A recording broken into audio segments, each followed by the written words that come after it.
Hi again, peeps. Over here at DWR. That's DWR there. Phone number and everything at the top. And today I'm talking about the vitpilen and svartpilen, which I actually tried to make a video of the last time, but it became corrupted. These are the 401 models. I'm not riding them today. I'm just basically doing a walk around. So it's a bit hard to know where to start, really. I haven't got the keys, so I'm not going to be starting up or revving it or nothing. They've only just been cleaned as well. I did do a look under the seat on the last video, and storage under there is minimal. So anyway, this is the svartpilen, which basically stands for, I believe, Black Arrow, I think. Yeah, little, I think it's a 380cc engine. Some guy was talking about ground clearance, but to be honest, when you're looking at ground clearance, you know, it is not high. It is pretty much about the length of your hand to like just past your wrist of me. So you're talking probably, well, yeah, like 9 or 10 inches. This one was the one that was a little bit awkward to ride. I think it was because of the knobbly tyres, which are semi-off-road, I'm guessing, but that's the view from behind. As I said again, these are so small, these bikes, they're tiny. Sitting on it again, it still feels comfy. There's one thing I didn't actually mention in the videos, actually, and that was about where the switchgear and how it feels to your hand. Like, the switchgear actually feels really nice, kind of pretty solid, good clunk to it, and your fingers do just kind of fall to them quite naturally. One of the things I hit on the video is about the tacho and the reset buttons and stuff, because this looks like a whole button, but it's not. It's kind of like a little button in that corner. It might take a bit of time to get used to that, but nothing bad. Yeah, I really like these, and the only thing I'm not sure on is the plastic on the tacho and plastic on the headlight, but you know, it looks very Mad Max to me, this one. You know, it looks like a little desert tracker. I really like it. I really like these ones. And one thing that is actually probably something that hasn't been mentioned in videos is the spokes. I might have to get a picture of this because I'm not sure you're going to see it, but at the moment they look black, but they aren't actually black. They have like an iridium effect, like a green and a purple to them, so they look black, but like in the showroom and stuff, they've got like a greeny purpley look to them. Yeah, I like this one. You know, full LED headlights, full LED indicators, LED brake lights. Yeah, I'm not sure what the tank thing is. I don't know if it's a tank bag that goes on that, or if it's just for you to, you know, put a bag on and use this to strap it down. Maybe, I don't know. Yeah, and I think these are, I think it was 5,500.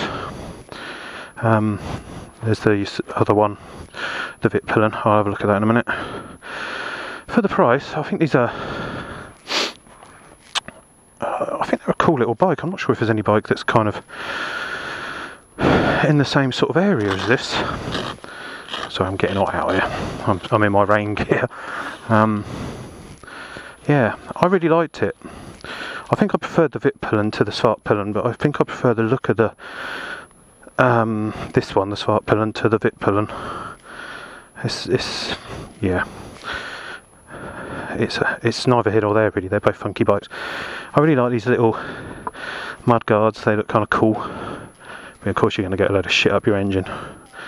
But I like them. I like them. I like this a lot. Stock exhaust is actually quite a nice looking exhaust, really, for a stock one. There's a big old cat under there, which is kind of what deadens all the sound. They sounded okay when I was riding them, but they're not loud. I'm sure if you had a mid-pipe made and kept using the standard can, I'm sure it'd be fine. It probably, you know, it would still add a lot of sound to it. Brakes wise, it's just a normal, yeah, big single piston is that on there by the looks of it. On the rear, it's pretty nice. Front one, I don't know what that is, but a Viper. Don't know what they are, but BYBRE, never heard of them. But yeah, they're actually very nice. Actually, they're very progressive, nice feeling. This is where you put your key in to take the seat off. Yeah, apart from that, it's kind of here or there, really. You know, I can easily sit on this and flat foot. But weirdly, I had another go. I had a test ride on a bike today, which will be coming up on my YouTube channel, and that was a 1000cc bike, and that pretty much was actually the same seat height as this. I can flat foot. This might even be taller than that 1000 actually. I can pretty much flat foot. It's not a problem, and even if you were on your tiptoes, you had to do it one-footed. You could, you know, there's no weight to this bike at all. It wouldn't be a problem if you were worried about it. I know one of the guys on the YouTube video commented saying he was worried about ground clearance for off-roading. I would be a bit sceptical about that. I think for a little bit of green laning it would probably be okay, but I think I wouldn't want to say yes, to be honest. You don't have much ground clearance there. You know, it's nothing like any of those crossers or anything, so you know, do so at your own risk really, which is what you do when you go off-road anyway.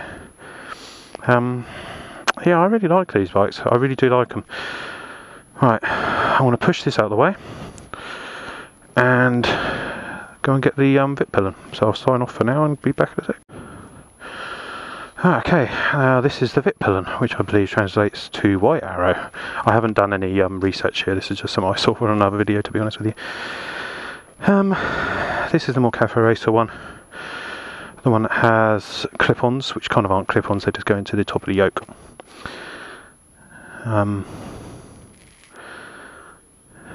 Yeah, this one was funky. I really liked riding that bike. I think a lot of the differences in this one was the fact that it had just normal road tyres, and they felt a lot better compared to the svartpilen. I don't think there's any difference in the ride height between the two bikes, apart from this one probably has a little bit higher because it hasn't got the belly pan. But obviously the belly pan's there for a reason, so yeah, same again. I like these wheels. I'm not sure if I like the look of the 701 rims, because the ones I saw, they had like normal bike rims, they didn't have spoked rims. They had the mag ones, and I kind of like the look of it with spoke wheels, like a 701 or something. But we'll see. I'm hoping to get a test ride on that as soon as I get a chance. This is the same, you know, very nice classy headlight. Same with the tacho. It's surprising how much details are actually on that tacho, actually, with all your revs and speeds, obviously, with gear indicator and all sorts of stuff on there. There's a lot of information on that little disc in the middle. So yeah, I like that little thing. Still like the actual petrol cap, which you don't get on a 701. The Supermotos or the Enduros. You probably will when you get a vitpilen, one of them. I really like this one. I think if I was going to get a bike, I think I'd still get the 701. I don't think I'd get this version. But I really like this one. It's a comfy bike as well. It's one of those bikes you could. It feels more racy than that one. But this is still the same. It's still. Yeah, it's actually, they are quite high for such a small bike. The suspension is WP, and I think that's why they feel so, you know, they do feel very plush. The suspension feels very good. The suspension does. So yeah, same brakes. It's pretty much exactly the same as that. A couple of little changes. Nothing untoward. I like this one a lot. I do like it. Out of the only things I don't like about these, mirrors I don't like, but they were actually I was too big for the bike, so I couldn't see anything, so that's the reason why I don't like them, and I'd have to change them for bar-in mirrors, which would make a bike like this look really sweet. I'd worry about the plastic covered headlight, but I'm sure that Husqvarna do a some sort of cage over that to protect that from stones being flicked up. I have seen one, but it's been on the svartpilen, and it was like a bar which went across and a bar which came down, but it didn't cover the whole lot. So I don't know, I didn't see enough of it to make any judgments, so that might be the answer to it. Dave, who owns DWR, he was saying he was contemplating making a link pipe from the headers there down to the can, so you would get a nice sound out of these, but you know, it's a lot of time and an investment to make money to make those, and you know, it costs money to do that, and I'm sure if he made it and enough people wanted them, then it'd be okay, but it's not going to be as lucrative as, you know, making a full system for like a sports bike, because you know, it's going to probably cost a few £100 just for a little pipe, and not everyone can justify that. Again, with these spokes, I really hope that they can come out on this, but you know, they just look black, but they are not black. They are like I can't remember if it's pearlescent or iridescent. I can't remember what it's called. I think it's pearlescent, and they, as the light hits them, they're kind of green and a bit purpley. You can kind of see the green on it, but I couldn't see it, but I don't know if you will be able to. Yeah, there's not much I don't like about them. It's only the mirrors. I'd worry about the headlight plastic, I'd worry about the plastic on there. Not sure I like the license plate hanger.